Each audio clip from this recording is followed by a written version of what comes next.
So what is an asset? And how is it the most important tool in the 21st century?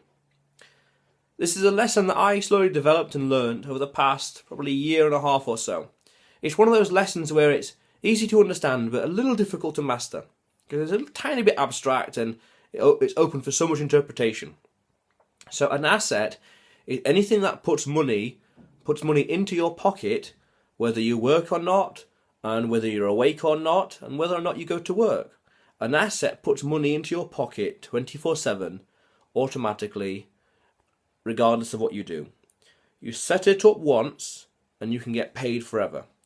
A good example of an asset is a rental property. You have a tenant, and he pays rent once a month, and that money comes into your pocket. Another one is a book royalty. You create a book, you put it on Amazon, you market it, people buy the book, and the money comes to you. It's a good asset because it means money is coming into your pocket automatically, whether you work or not. And this is very powerful because it means that there's no limit to how many assets you can have. If you're working for, say, £10 an hour, then you're limited to working 24 hours in a day, and that's limiting how much money you can possibly make in a single 24-hour period. With an asset, you just create more of them. Get more properties, get more books, so on and so forth. Get more things to increase your income, to increase your equivalent hourly income. Get more assets to increase your income, thus increasing your means and increasing your standard of living. So, the more assets you have, the more income you can get without having to work, or certainly doing the work once. See, this is a very powerful thing with assets, is where you can do the work once and get paid forever. You create the books, you buy the property once, so on and so forth. Now, this is very powerful in this day and age because the monetary system we have is built on, really, a fiat currency, which means that the central governments, central banks even, can print money and loan it to the citizens at interest. They can print money on demand.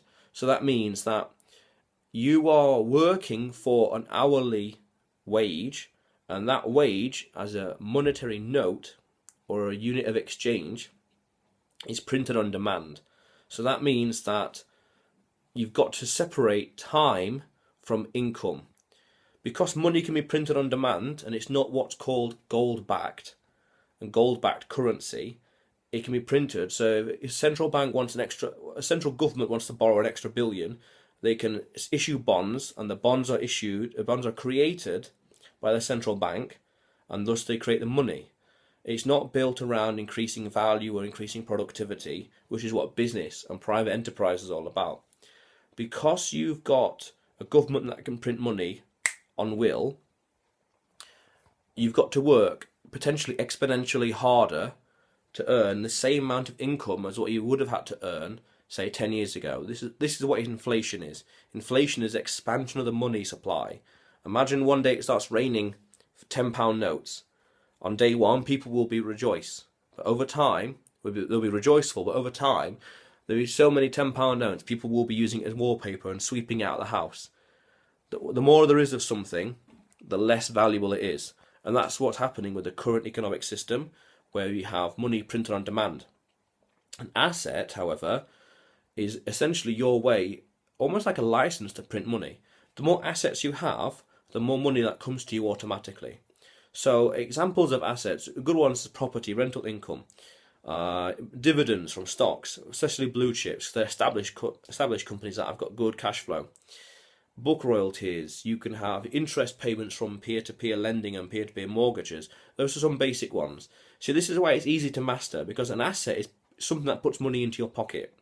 Why would you want to work when you can have money come to you? Money, the only power money has is the power that you give it. So as soon as you separate your emotions from money and having money come to you, then you can master it.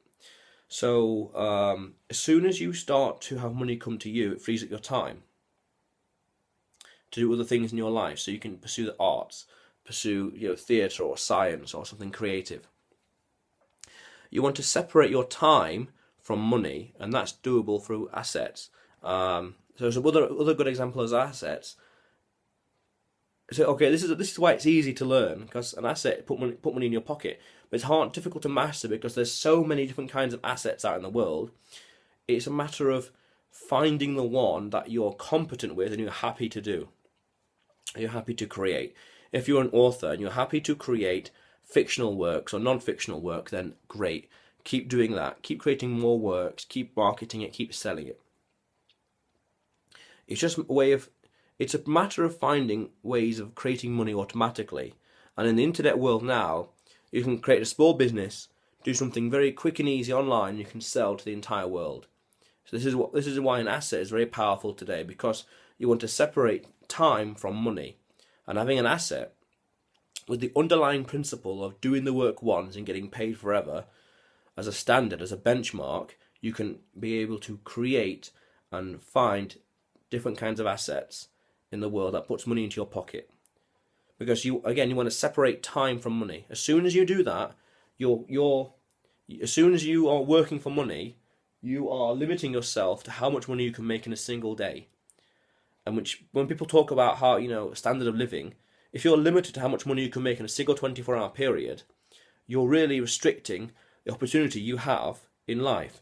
The more assets you create, the freer you become. Separate time from money. Create assets with the benchmark principle, the idea of doing the work once and getting paid forever. Create the asset once and get paid forever. This is also one of the most important principles of business. Doing the work once and getting paid forever.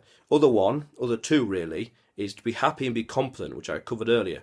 So I said, if you're an author, if you enjoy writing and you enjoy creating, say, fictional work and create more of it, if you're happy to do that and you're competent at it, then keep going. Keep creating more assets. Keep creating more things that put money into your pocket.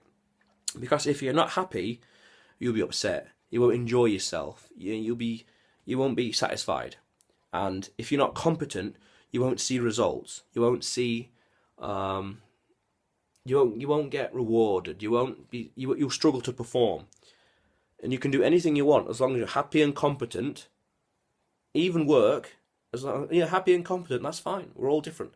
But then, if you want an asset, the benchmark principle, and this is why assets are so important, is do the work once and get paid forever.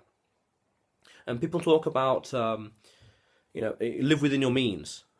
The opposite to that, and the answer to that is assets. So rather than living within your means, budgeting, it's important, budgeting, but if you then say, I'm going to expand my means instead, these many assets produce this much cash flow a week, a month, an hour, the equivalent, breaking it down, whatever. Then I'll just say, okay, get twice as many assets, get different kinds of assets, keep getting more and more and more assets in order to expand your means. And as soon as you start expanding your means, you're expanding your standard of living. You're expanding what you can buy. You're expanding how much stuff you can afford. Expand your means with assets. Assets, that's why they're the most important tool in the 21st century. And I wrote a blog about this. So check the blog out below. There's probably a bit more information, I'm not quite sure. Because, it's fairly straightforward. Again, easy to understand, but a little difficult to master, because asset can be anything. And that's, it's a case of victim of your own success, where it's like, what's an asset? Anything. Okay. But check out the blog below.